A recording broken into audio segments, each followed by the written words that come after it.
All right, let's just jump right in. Have you ever looked at some wildly successful person, a CEO, an investor, an artist, and just thought, wow, they must be an absolute genius? Well, today, we're digging into Nassim Nicholas Taleb's incredible book, Fooled by Randomness. And it's a work that really forces you to question everything you think you know about success, and to see the hidden, powerful hand of pure chance in, well, just about everything. Right from the start, Taleb gives us this central character for our whole story, the lucky fool. I mean, we've all met this person, right?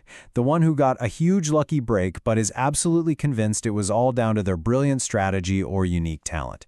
And if we're being honest, maybe we've even been that person from time to time. So to really hammer this idea home, Taleb gives us this fantastic little parable about two traders, Nero and John. Their stories, side by side, perfectly show what he's talking about. Okay, so on one side you've got Nero Tulip. He's this cautious, deep-thinking guy. His whole strategy is built around avoiding that one single catastrophic loss. He's making small, steady gains, nothing flashy. Then you've got his neighbor, John.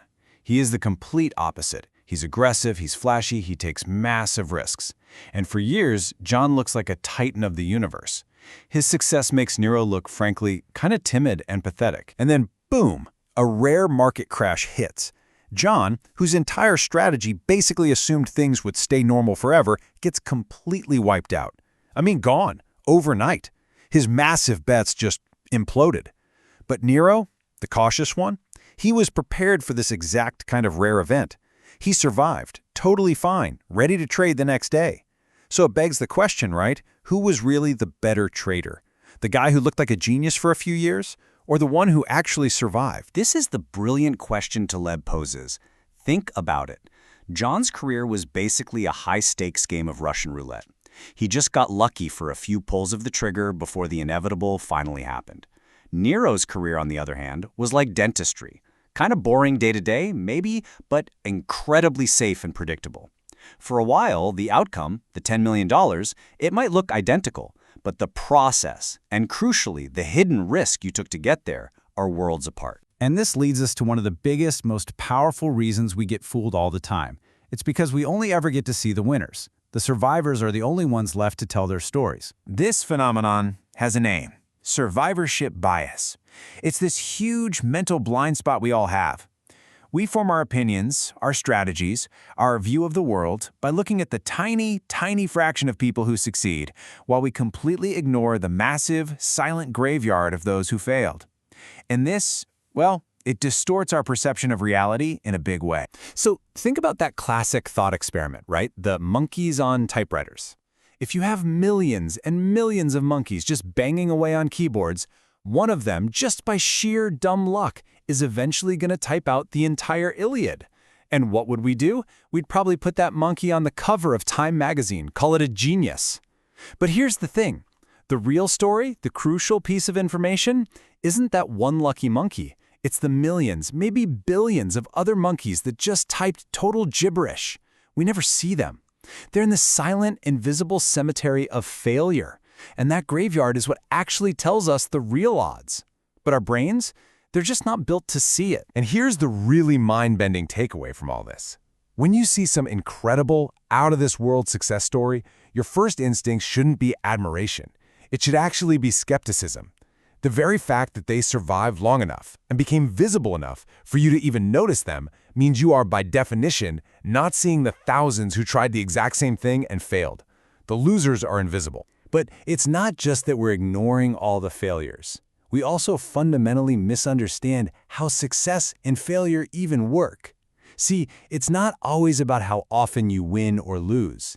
It's about the magnitude, the sheer size of those wins and losses. Just look at these two strategies here. Strategy A feels amazing, right? You win $1 almost every single time. It feels super safe, but that one time in 1,000 when you lose, it's a catastrophe. It wipes you out and then some.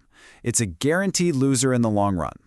Now, strategy B feels awful. You lose $1 almost every single time. It's painful. But that one rare, massive win is so huge it makes the whole thing profitable. This lopsided nature of risk is called asymmetry, or skewness, and it's absolutely everywhere. And that is why asking simple questions like, is the market going to go up or down, well, it's kind of useless. It's the wrong question. A trader doesn't get a gold star for being right about the direction. They get paid in dollars.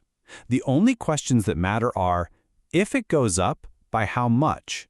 And if it goes down, by how much? It's the magnitude that counts, not the frequency. So you might be asking, why are we so bad at this?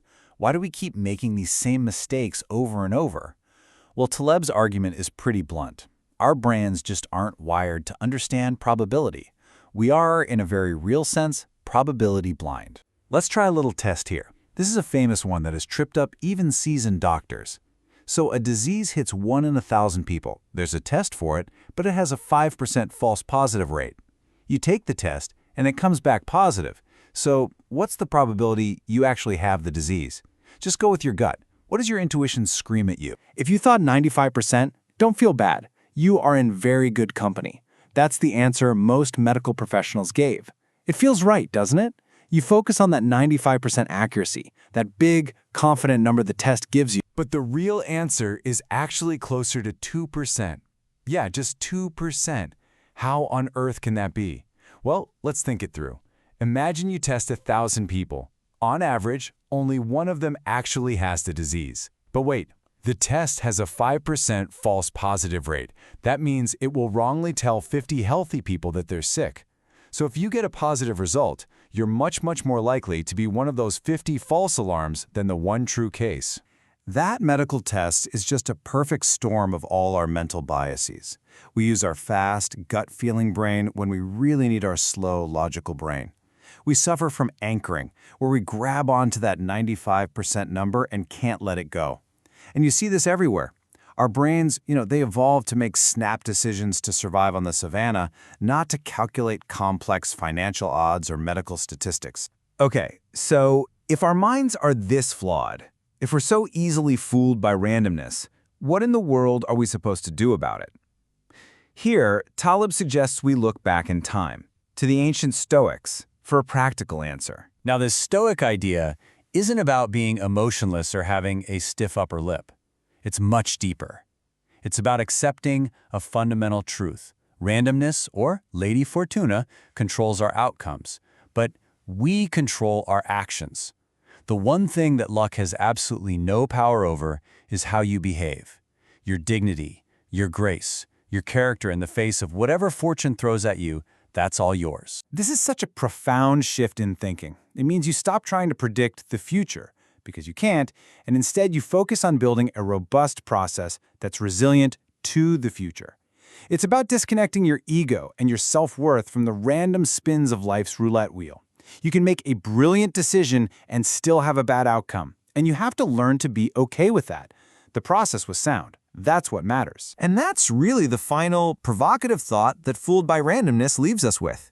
If all these spectacular success stories we see are mostly just illusions, and if our own minds are designed to be deceived by them, then what's left to trust?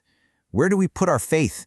And maybe, as Taleb suggests, the answer is to trust a little less in those big, loud narratives of genius and skill, and a little more in the quiet, personal dignity of a well-reasoned, well-thought-out process.